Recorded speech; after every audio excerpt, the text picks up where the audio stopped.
What's up, everybody? Bam Racing Videos here.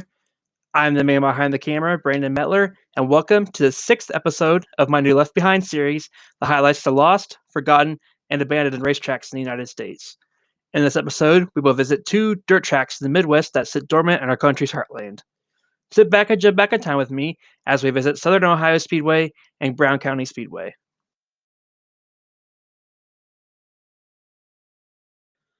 Southern Ohio Speedway, located in Wheelersburg, Ohio, was a 3/8 mile clay oval in the Ohio River Valley in southern Ohio.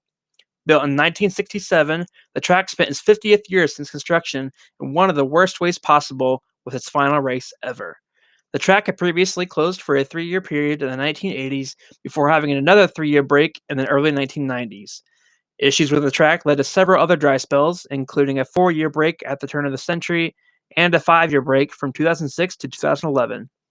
It's been about 4.5 years since the track's last race, so hopes are not completely lost for the track's return.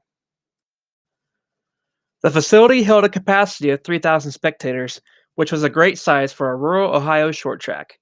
Southern Ohio Speedway held several weekly classes, including late models, modifieds, sport modifieds, and bombers. Four cylinders and sprint cars were also included every once in a while on the schedule. The track also held other events, such as a tractor pull in 1992. The track's first ever race, held in 1967, was a super modified race that was won by Wayne McGuire, who was a very famous racer in the area during that time. Other popular drivers, such as Charlie Schwartz and Steve Francis, also got their start at Southern Ohio Speedway, which was a half-mile racetrack at the time. The track's annual headlining race, the Southern 100, was a yearly super late model race that included a top 3 purse in the country, including a $10,000 purse in 1977, which is equal to about $44,000 in today's currency. Today, Southern Ohio Speedway sits dormant with only cattle as the track's spectators.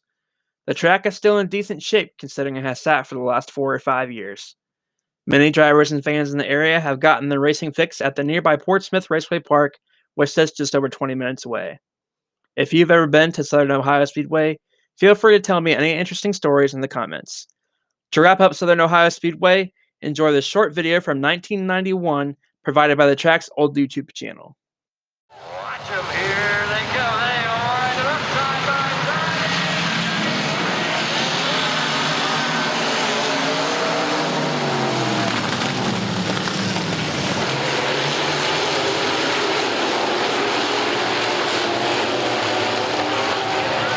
That 52 car, huh? Out of turn four,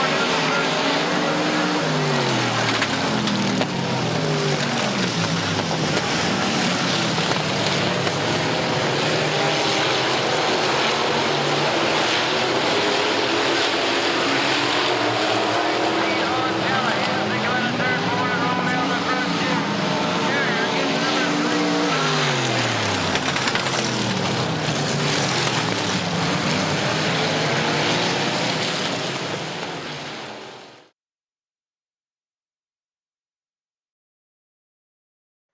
Brown County Speedway, located in Russellville, Ohio, was a quarter-mile dirt track located in the farmland of southern Ohio. Built in 1968, Brown County Speedway held weekly racing for classes including late models, modifieds, street stocks, chevettes, and other classes. There isn't a lot of history or information regarding the track, so I don't have a ton of information to share with you all. One article I did find that was posted in 2007 stated that the track was to be reopened with an $800 to win street stock feature, so the track's history was definitely turbulent towards the end. The track opened up in 1968 and was mainly used as a demolition derby track.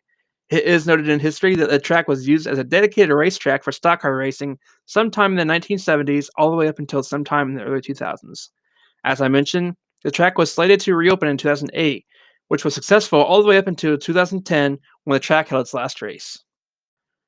Today, the track sits on private property in the rolling hills of southern Ohio. There might be something about the track that the bees didn't want me to see, as you can tell. A few bees might have lost the fight in the process, but they definitely won the war. There isn't much of Brown County Speedway having been untouched for more than 10 years. There is still potential for its revival, but there have not been any efforts in the last few years.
If you liked this video, feel free to leave a like or comment below and tell me how I did.